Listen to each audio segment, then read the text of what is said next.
बिस्मिल्लाहिर्रहमानिर्रहीम। अस्सलाम वालेकुम। मैं हूं मोहम्मद अली और आप देख रहे हैं हमारा YouTube channel Ali and force.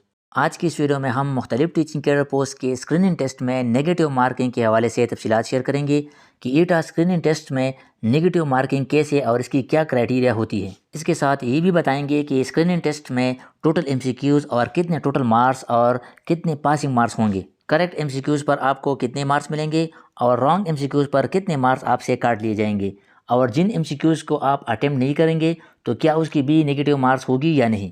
इसके अलावा ये भी बताएंगे कि नेगेटिव मार्किंग सिर्फ स्क्रीनिंग टेस्ट के लिए लागू होगी या कंप्यूटर बेस्ड टेस्ट के लिए भी होगी।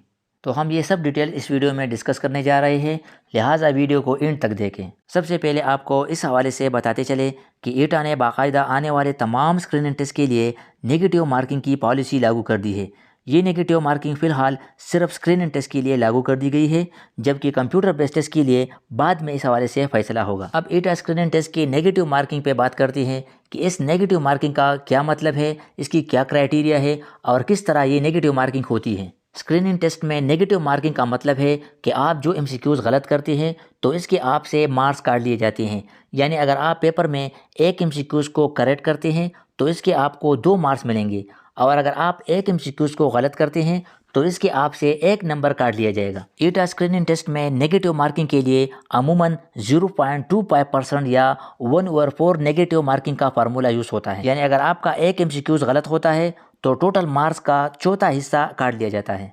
यानी पर 1 रॉन्ग MCQs आपसे 0.25% मार्क्स डिडक्ट किए जाते हैं। फॉर एग्जांपल फ़र्ज़ करें स्क्रीनिंग टेस्ट में 100 MCQs के 100 मार्क्स है और टेस्ट में अगर 4 MCQs आप गलत करते हैं तो फिर आपसे 1 नंबर काट लिया जाएगा। इस तरह अगर आप 8 MCQs गलत करते हैं तो आपसे 2 मार्क्स काट लिए जाएंगे। फ़र्ज़ करें आपने स्क्रीनिंग टेस्ट में 80 आउट ऑफ 100 मार्क्स लिए हैं, मतलब आपने 80 MCQs करेक्ट कर लिए हैं, जबकि 20 MCQs आपने रॉन्ग अटेम्प्ट किए हैं।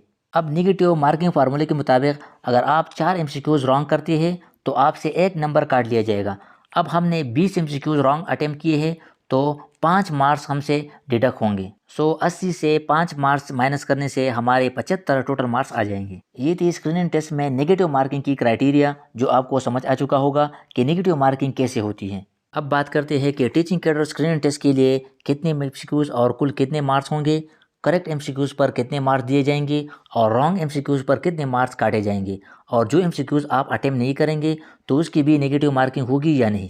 डेटा स्क्रीनिंग टेस्ट में कुल 100 MCQs होंगे और इस 100 MCQs के टोटल 200 मार्क्स होंगे, और आपने इस 200 मार्क्स में से 100 पासिंग मार्क्स लाजिमी लेने होंगे, क्योंकि 200 मार्क्स के 50% मार्क्स 100 मार्क्स ही बनते हैं। इसके साथ हर करेक्ट MCQs के 2 मार्क्स दिए जाएंगे और गलत MCQs की आपसे 1 नंबर काट लिया जाएगा। स्क्रीनिंग टेस्ट में कुल 100 MCQs होंगे तो पर MCQs 2 मार्क्स होने से स्क्रीनिंग टेस्ट के टोटल 200 मार्क्स बन जाएंगे। अब इन 200 मार्क्स में 50% मार्क्स हासिल करना लाजिमी होंगे, यानी स्क्रीनिंग टेस्ट में 200 में से 100 पासिंग मार्क्स लाजिमी लेने होंगे।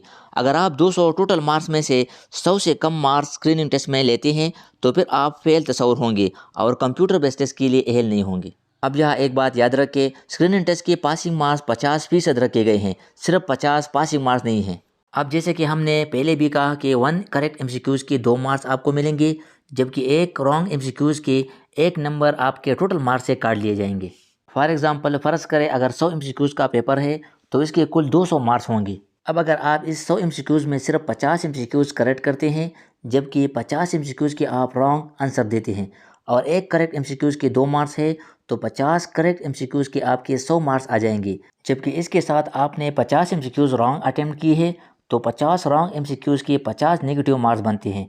अब इस 50 मार्क्स को 100 से माइनस करें तो आपके कुल 50 मार्क्स बन जाएंगे, जो कि 200 मार्क्स के 50% से कम बनते हैं। इसलिए आपका ये पेपर फेल होगा, क्योंकि 200 मार्क्स के 50% पासिंग मार्क्स 100 मार्क्स बनते हैं, जबकि नेगेटिव मार्क्स के डिडक्शन के बाद आपके कुल 50 मार्क्स बन गए हैं।